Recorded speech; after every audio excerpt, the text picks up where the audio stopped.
everybody, here we are back at the 2022 WCBT Tour Finals, sitting with number 5 qualifier today, hometown resident Dexter Wiseman. Hey, how's it going? Good, how are you doing, Dex? Excellent, yeah. You know, this is the Tour Finals.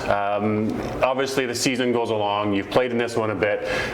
Where does the Tour Finals come as far as a goal setting throughout the process of the year? Is that a goal, make the Tour Finals regardless? Oh, 100%. If I don't make Tour Finals, I feel like that's a disappointment of a season for me. Right. Now, you made all 4 cuts this year. Yeah. You know, some strong runs, some top 8 finishes, nothing super deep into the top 4 or into the finals. But again, consider that mission accomplished, made the Tour Finals. There was still there's some lingering business to finish this year. Yeah, no, it was definitely, I'm happy with the result. It was a season of struggles.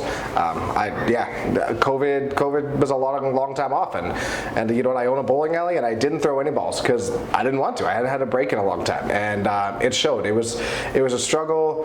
Autumn Open went really well to start, and then I was not very good at in the finals in the 16s, and I ran into punching problems, and then that honestly continued until probably Regina, and then TPC was an absolute grind to get in, but I made my way into it, and it was a hard-fought way to get in. But Regina, things started to come around, and then Red Deer was kind of right back on pace. So I'm happy with the result, but it definitely wasn't a smooth season, and yeah, I definitely feel like I got more in the tank. So talk about that then. Obviously, knowing this is that last event of the year, we've got a trophy sitting in front of us. Last year, we all remember just a monster game that you started off with, and then you know. Top 4 finish. You didn't make it to the finals.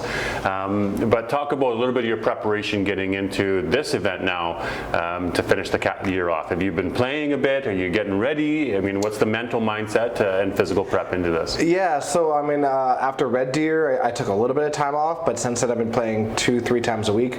Nothing super competitive, just basically just throwing repetitions. Last night was definitely helpful in the Gallagher Cup, you know, facing Tyler there.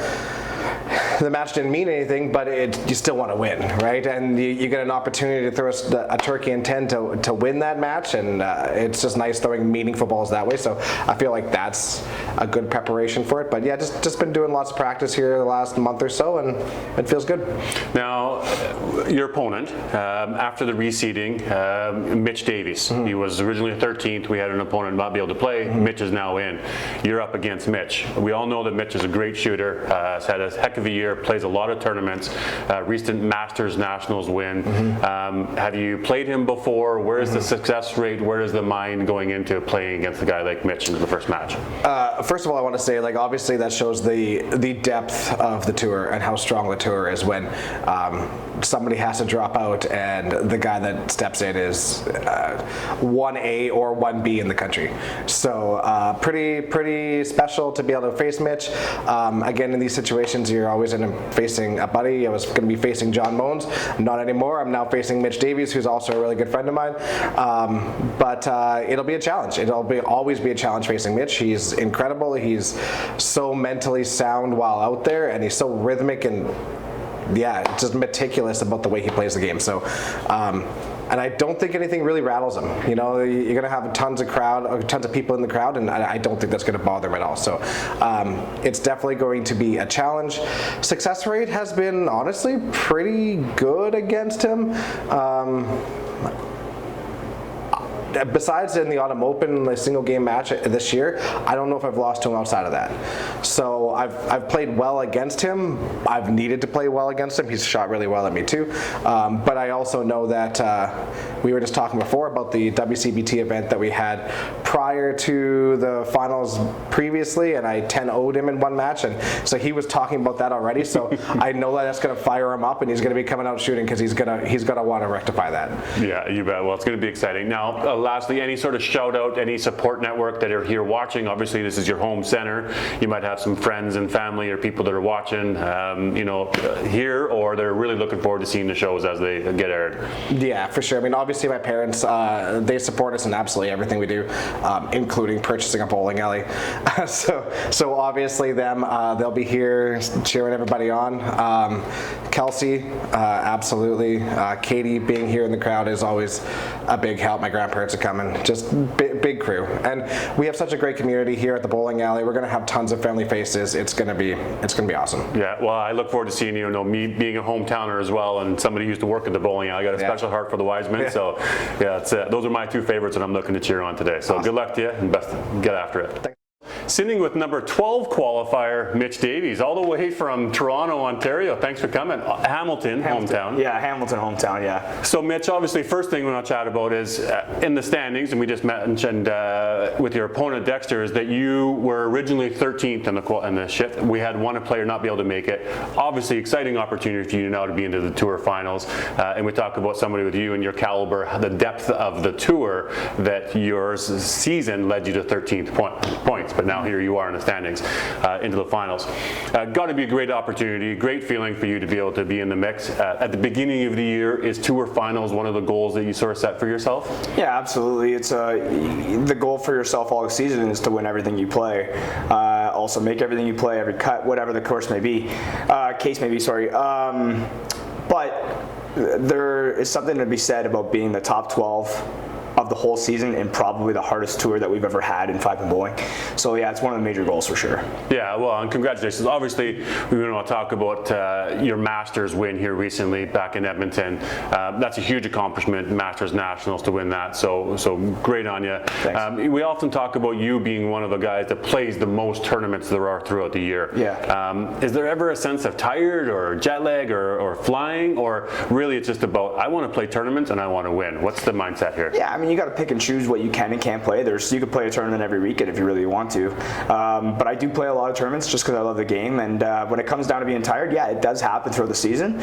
But you just have to keep grinding on. And once you make that commitment to play for a whole season, you've got to go with it and put your best foot forward and practice as much as you can. And like I said, just stay committed. You've made that commitment, just stay with it. So talk to me a little bit about the preparation you've done here specifically for Tour finals. Have you been back home throwing a bunch of balls more than normal? Did you fly into town here? You get some, obviously we played Gallagher Cup last night. What's your mindset? It's a shortened event. It could be really, quick and you're gone, or it could be quick and you're moving on to win some money here. Yeah, there's obviously a lot of pressure at this one. It's a one game, it could be 6 frames. So you know what I mean? You have no idea what you're walking into.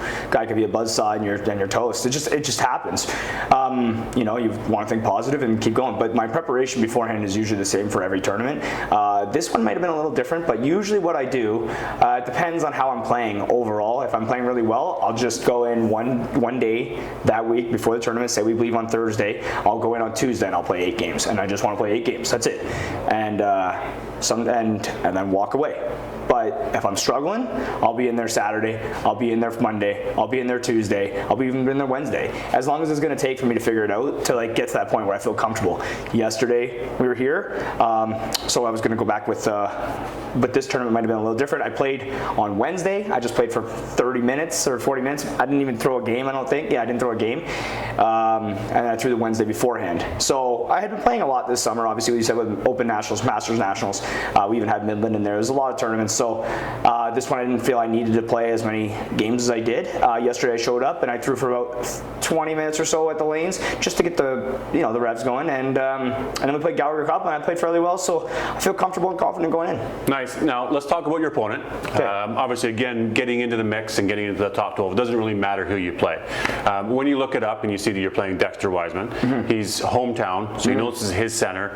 You've obviously played several times before. Yeah. What's the thought there? You ever really looking too much into who your opponent is? Do you like to know who your opponent is? Think about what his pace of play or any of that sort of mindset goes into your play. Yeah, there's not too many times that we all play under the lights anyways as far as cameras go. So live streams are one thing that's kind of like in the background. You really don't even notice that's happening. You can't hear the commentators, can't hear any of that. With the crowds, the lighting, the TV cameras that are going to be there, I think pace of play will be redundant. So I know Dex is a fast player, but I don't think it's going to really mean anything when you're under the lights. Dexter, I believe, is the #1 player in the tour. I'm not sure, sorry, I haven't looked at the tour points lately, but he was the #1 player on the tour. So obviously he's a formidable opponent. But you got to walk into every match just the same way, whether you're playing Joe Schmo or you're playing, Dexter. Like, you've got to kind of just put the hammer down regardless of who you're facing. Yeah, and like the comments he had mentioned, that anybody who's making the top 12 here in the Tour Finals are all formidable opponents. That they're all looking to play good. They all have a goal in mind, for sure, as I'm sure that you do. So, yeah, well, here we go. Best of luck to you. You're the first match of the day. Yeah. And let's see what happens and make some fireworks happen, Mitch. Thanks, Joe. Appreciate it.